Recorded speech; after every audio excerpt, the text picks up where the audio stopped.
నమస్తే, నేను సిరి. కాశ్మీర్లో ఎన్నికల ప్రచారానికి అయితే మోదీ గారు అక్కడ చాలా బిజీగా ఉన్నారు. కాకపోతే ఏంటంటే అక్కడ కూడా చంద్రబాబు నాయుడు గారి హవా నడుస్తుందా, ఆయన మీదనే ఇంకా డిపెండ్ అవుతున్నారా, ఆయన ఏదైతే మాట్లాడారో అవే మాటలు అక్కడ కూడా ప్రసంగిస్తున్నారా మోదీ గారు అంటే అవునని అనిపిస్తుంది. ఏంటంటే డ్వాక్రా వాళ్ళకైతే డ్రోన్స్ ఏవైతే ఇస్తా అన్నారో అక్కడ కూడా చెప్పడం జరిగింది.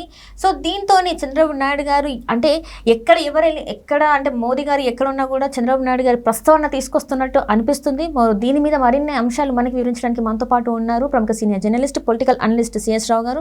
నమస్కారం సార్. నమస్తే సార్. ఇప్పుడు చూస్తుంటే కాశ్మీర్లో అయితే ఎన్నికల ప్రచారంలో మోదీ గారు బిజీగా ఉన్నారు. అయితే అక్కడ ఏంటంటే చంద్రబాబు నాయుడు గారి ప్రస్తావన వచ్చింది. అంటే ఏదైతే ఇక్కడ ఆంధ్రాలో చంద్రబాబు నాయుడు గారు చెప్పారో అక్కడ కూడా మోదీ గారు అదే చెప్తున్నట్టు అనిపిస్తుంది. సో చంద్రబాబు నాయుడు గారి హవా అక్కడ కూడా నడుస్తుందని అనుకోవాలా మనం? ఇప్పుడు దేశంలో కానీ రాష్ట్రంలో కానీ ఎన్డీఏ ప్రభుత్వాలు నడుస్తున్నాయి. అవును సార్.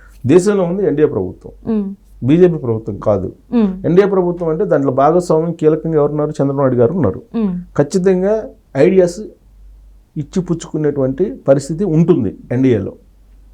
అయితే ఇప్పుడు కాశ్మీర్ ఎన్నికల్లో ఆడ ఎన్డీఏ ఉందంటే ఎన్డీఏ లేదు, బీజేపీనే ఉంది. కాశ్మీర్ ఎన్నికల్లో పోటీ చేస్తుంది. కాశ్మీర్ ఎన్నికల ప్రచారంలో బిజీగా ఉన్నారు నరేంద్ర మోడీ గారు. అక్కడ పోయి ఆయన చేస్తున్నటువంటి ప్రచారం ఏంటంటే ప్రధానంగా అర్బన్ నక్సలిజం అనేది పెరిగిపోతుంది, దాన్ని పెంచి పోషిస్తుంది కాంగ్రెస్ పార్టీ. అర్బన్ నక్సలిజం ద్వారా కాశ్మీర్లో గెలవాలనుకుంటుంది, తస్మాత్ జాగ్రత్త అని చెప్పి చెప్తూ అర్బన్ నక్సలిజం పోవాలంటే కనుక డ్వాక్రా సంఘాలు యాక్టివేట్ కావాలి, మహిళలు బయట రావాలి, ఆర్థిక స్వావలంబన పెరగాలి అని చెప్పి చెప్తూ డ్వాక్రా సంఘాలకి డ్రోన్లను ఇస్తాము అని చెప్పి ఆ డ్రోన్లను ఆపరేట్ చేసేటువంటి పనిని డ్వాక్రా సంఘాలకు అప్పచెప్పి ఆర్థిక స్వావలంబనం వాళ్ళకి కల్పిస్తానని చెప్పేసి ఆయన అనౌన్స్ చేశారు. సరిగ్గా ఇదే ఐడియా చంద్రబాబు నాయుడు గారు ఆల్రెడీ 2024 ఎన్నికల ముందు డ్వాక్రా సంఘాలకు చెప్పడం జరిగింది. రాబోయేటువంటి రోజుల్లో డ్రోన్స్ను ఉపయోగించడం ద్వారా అన్ని రకాల పనులు చేసుకోవచ్చు. ఆ డ్రోన్స్ని ఏ విధంగా ఉపయోగించాలి, వాటి ఆపరేషన్ ఏ విధంగా ఉంటుంది, ఆపరేషన్ ఎలా చేయొచ్చు అనే దాని మీద ట్రైనింగ్ డ్వాక్రా సంఘాలకి ఇచ్చి డ్వాక్రా సంఘాలకి ఈ పనిని చెప్పాలి అనేటువంటి ఆలోచన చేసినటువంటి లీడర్ చంద్రబాబు నాయుడు గారు. ప్లస్ ఇటీవల కాలంలో విజయవాడలో వరదలు వచ్చినప్పుడు, బుడమేరు పొంగి వరద వచ్చినప్పుడు ఆహార పదార్థాలను అందించింది కొత్త తరహాలో డ్రోన్స్ ద్వారా చంద్రబాబు నాయుడు గారు.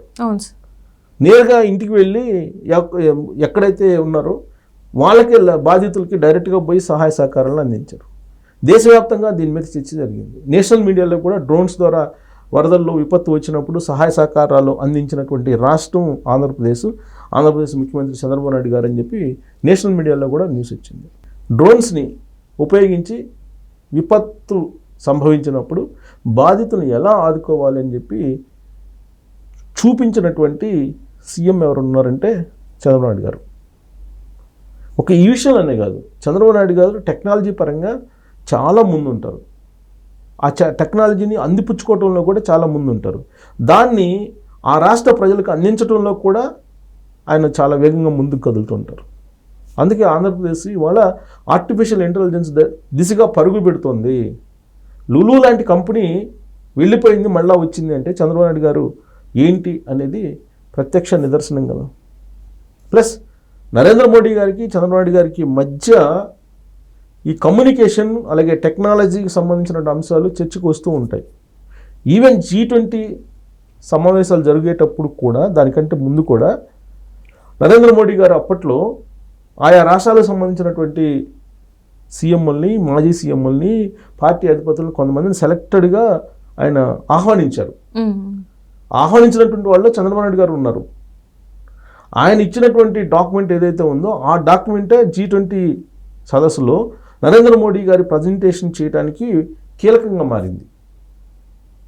రాబోయేటువంటి రోజుల్లో భారతదేశం ఎలా ఉండాలి, నెంబర్ 1 ఎలా అవుతుందంటే 2047 విజన్ అనేది ఉంది. 2047 విజన్ దిశగా భారతదేశం వెళ్ళాలంటే P4 ఫార్ములా కావాలి.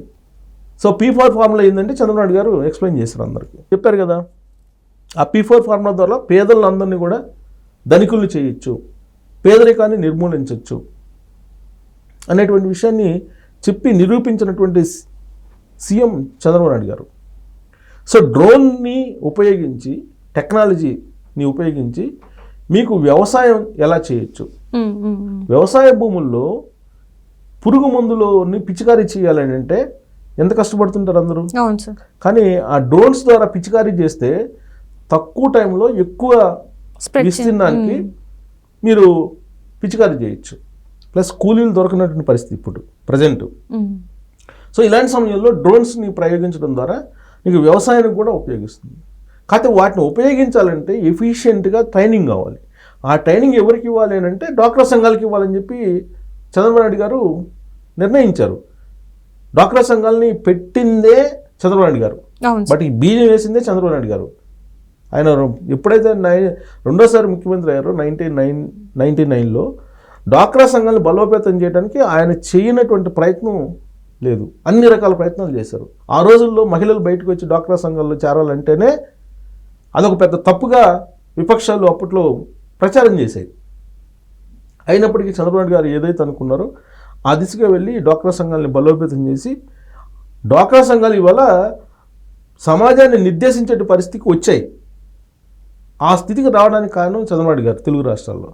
సేమ్ ఆంధ్రప్రదేశ్లో చంద్రబాబు నాయుడు గారు ఉమ్మడి ఆంధ్రప్రదేశ్ ఉన్నప్పుడు ఏ విధంగా అయితే డ్వాక్రా సంఘాలను పెట్టి ఆర్థిక స్వావలంబన కల్పించారో అదే తరహాలో ఇప్పుడు కాశ్మీర్లో కూడా నరేంద్ర మోడీ గారు అక్కడ డ్వాక్రా సంఘాలని బలోపేతం చేసి అక్కడ ఉన్నటువంటి మహిళల్ని బయటికి తీసుకొచ్చి సంఘాలు పెట్టించి గ్రామీణ ఆర్థిక వ్యవస్థని బలోపేతం చేయడానికి డ్రోన్ని వాళ్ళకి అప్పచెప్పాలి, డ్రోన్స్ నిర్వహణని అనేటువంటి ఒక కాన్సెప్ట్ని ఈ కాశ్మీర్ ఎన్నికల ప్రచార సందర్భంగా నరేంద్ర మోడీ చెప్పడం మొదలుపెట్టారు.